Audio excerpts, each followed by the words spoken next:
Assalamualaikum warahmatullahi wabarakatuh. Salam mahasiswa Universitas Terbuka. Selamat datang di sesi satu ini pada mata kuliah Capstone Project. Jadi pada sesi ini kita akan membahas mengenai langkah awal yang penting dalam pelaksanaan Capstone Project. Jadi untuk pertemuan pertama ini kita akan membahas mengenai pembentukan kelompok dan juga penentuan topiknya.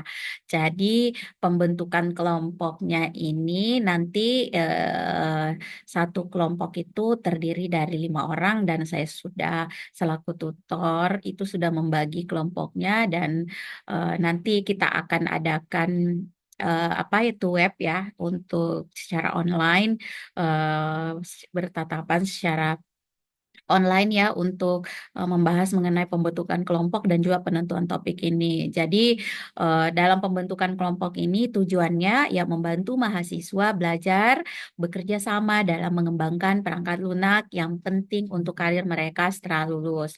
Jadi melalui kolaborasi dalam tim, mahasiswa dapat meningkatkan kemampuan dalam komunikasi, kepemimpinan, kerjasama tim, serta memperdalam pemahaman para mahasiswa dalam menerapkan pengetahuan yang akademis dalam konteks yang praktis. Jadi ketentuan kelompok itu, pembentukan kelompok itu dan topiknya itu melalui web yang dilakukan mahasiswa tutor pada sesi satu. Jadi mohon diperhatikan schedule ataupun jadwalnya dan diharapkan semuanya untuk bergabung pada uh, web nanti melalui web. Jadi seperti itu.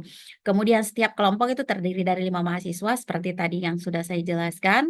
Kemudian pada kelas tutor ini akan membentuk 4 kelompok mahasiswa. Jadi setiap kelompok diperbolehkan mengangkat topik yang sama namun berbeda masalah dan solusi yang dibuat. Ingat ya, boleh topiknya sama, cuma masalah dan solusinya itu eh, berbeda. Jadi pada kelas tutor online ini jadi terdapat satu tutor yaitu saya yang akan membimbing dan menilai produk dari mahasiswa sekalian. Jadi diskusi dan tugas dilakukan per kelompok. Kelompok lain tidak dapat melihat diskusi kelompok lainnya. Jadi seperti itu. Jadi topik capstone project ini ya berarti berkaitan dengan yang mencakup secara berbagai bidang yang relevan dan juga aktual.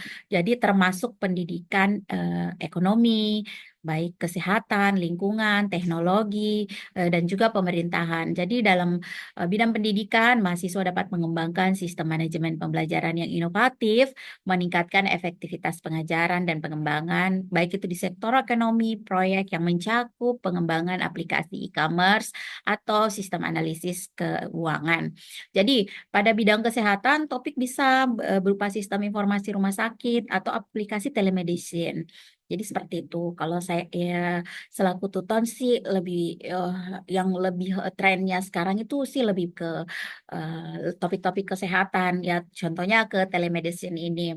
Kemudian isu lingkungan ya dalam mengembangkan sistem pemantauan kualitas udara. Nah, ini juga salah satu topik yang sangat menarik, kualitas udara dan aplikasi manajemen limbah. Ya, kalau Ibu bisa beri saran untuk mengangkat topik-topik itu, ya lebih baik diangkat topik itu. Jadi kemudian dalam bidang teknologi dapat bekerja dengan pengembangan AI dan juga blockchain. Jadi yang tadi itu topik-topik yang tadi sudah disebutkan itu nanti dapat diterapkan di AI ataupun penggunaan dari blockchain ya. Jadi seperti itu. Sementara itu di sektor pemerintahan proyek bisa meliputi pengembangan sistem e-government-nya, kemudian meningkatkan pelayanan publik, kemudian memberikan pengalaman praktis yang mendalam dan relevan bagi memungkinkan mahasiswa untuk mengaplikasikan pengetahuan dalam konteks yang nyata dan memiliki kontribusi terhadap masyarakat. Jadi seperti itu ya. Untuk webnya itu nanti bisa dilihat ya penjelasannya di bagian link to web itu di situ ada Ibu tuliskan pembagian kelompok. Jadi silahkan bergabung untuk pembagian kelompok dan juga topik di hari Sabtu tanggal 19 Oktober 2024 jam 13.00 WIB. Jadi demikianlah hal yang dapat saya sampaikan hari ini. Semangat semuanya. Jadi Assalamualaikum warahmatullahi wabarakatuh.